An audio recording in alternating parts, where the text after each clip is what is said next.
บูชาก่อนเลยนะเพราะว่าเดี๋ยวมีคณะใหญ่เข้ามา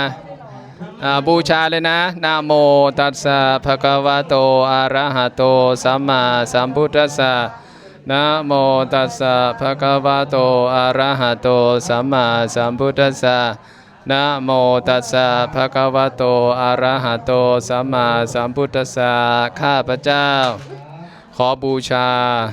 หลวงพ่อองค์ดำที่ประดิษฐานไว้แล้วในมหาลัยนาลันทาขอการบูชาสักการะในครั้งนี้ขอให้ข้าพเจ้าหมดทุกข์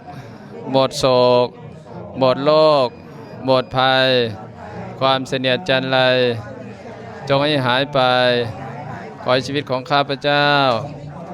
มีแต่ความสุขความเจริญปรารถนาสิ่งใดที่ประกอบแล้วในธรรมขอความปรารถนานั้นจงพันสำเร็จในทุกสถานในการทุกเมื่อเทิน